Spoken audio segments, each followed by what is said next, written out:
The air in the kitchen felt thick, like it was holding its breath, as Mark stood frozen, his hand still clutching the edge of the counter. The words his wife, Clara, had just spat at him. "Don't kiss me, stop," hung between them, sharp and final, slicing through the quiet hum of their suburban home. Her eyes, usually soft and warm, were cold, darting away from his gaze as if he were a stranger. Mark's heart thudded, a dull ache spreading through his chest. Something was wrong.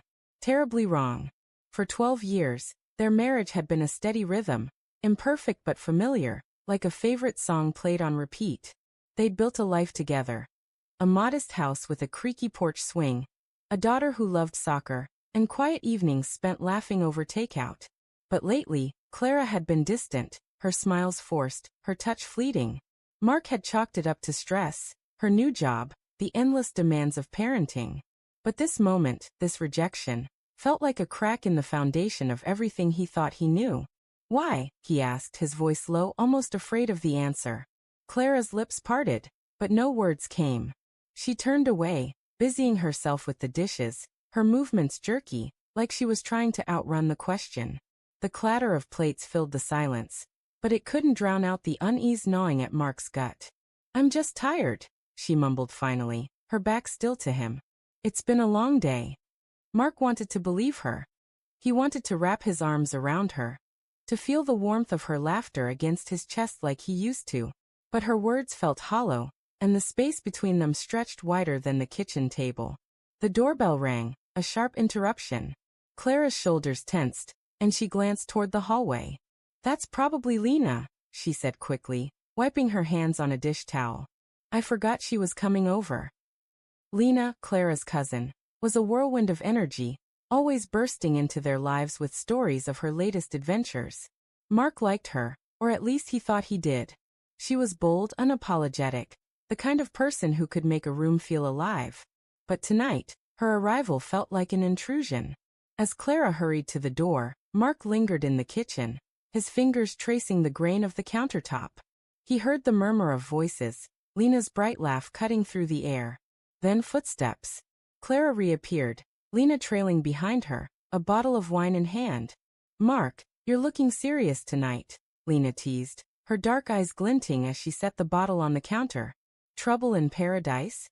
Mark forced a smile, but it felt like a grimace. "Just a long day," he echoed Clara's excuse, his voice flat. Lena's gaze lingered on him, a flicker of something unreadable passing across her face before she turned to Clara. "Let's open this," Lena said, grabbing a corkscrew. "We need to catch up." The evening dragged on, the three of them seated in the living room, the wine bottle emptying faster than Mark expected. Clara was animated, her laughter louder than it had been in weeks, but it wasn't for him. It was for Lena. Her stories, her jokes, the way she leaned in close, their shoulders brushing. Mark watched, an outsider in his own home, the ache in his chest growing sharper. He excused himself to take a call, though his phone hadn't rung.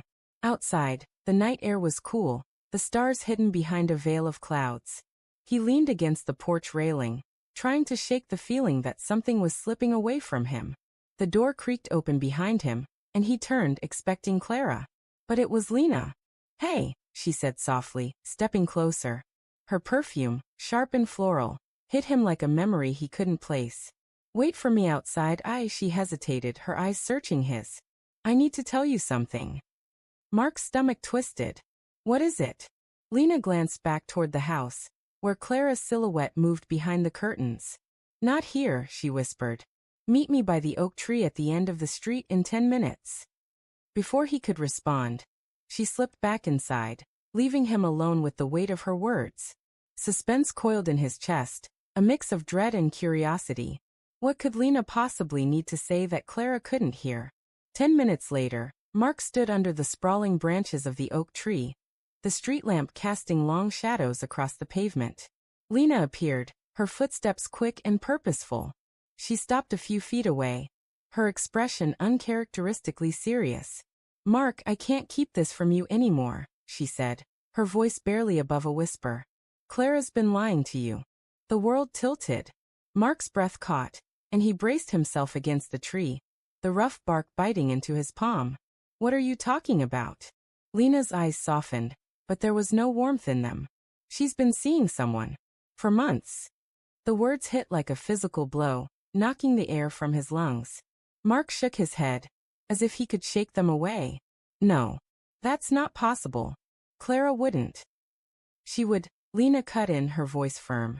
I've seen them together. Late nights, when she says she's working late. It's not work, Mark. It's him. Him. The word echoed in Mark's mind, conjuring images he didn't want to see.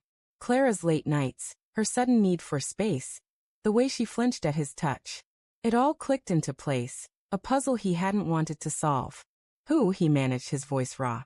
Lena hesitated, her gaze dropping to the ground. His name's David. He works with her.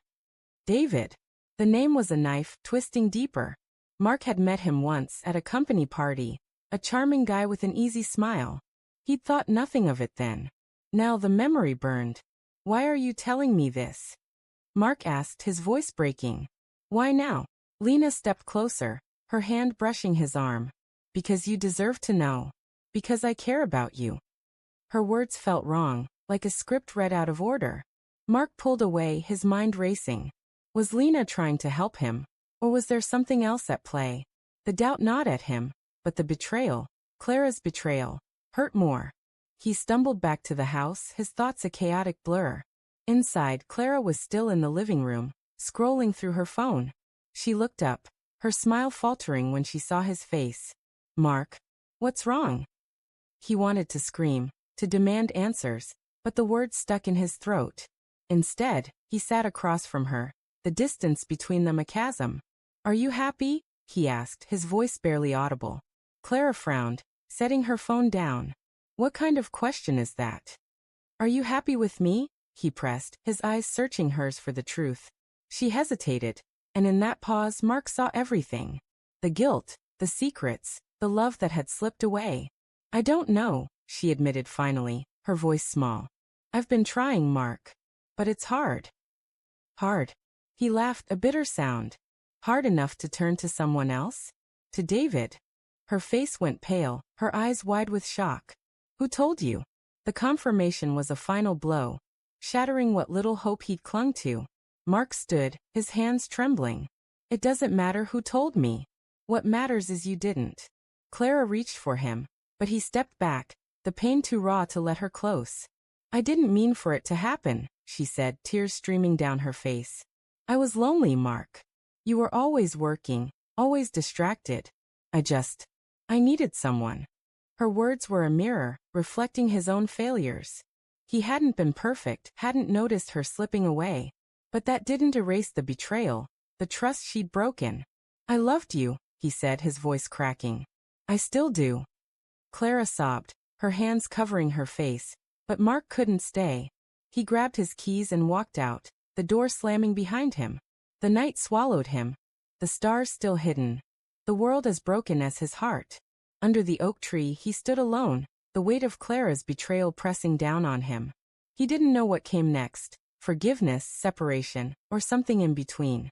But as the wind whispered through the leaves, one truth anchored him. He deserved better than lies.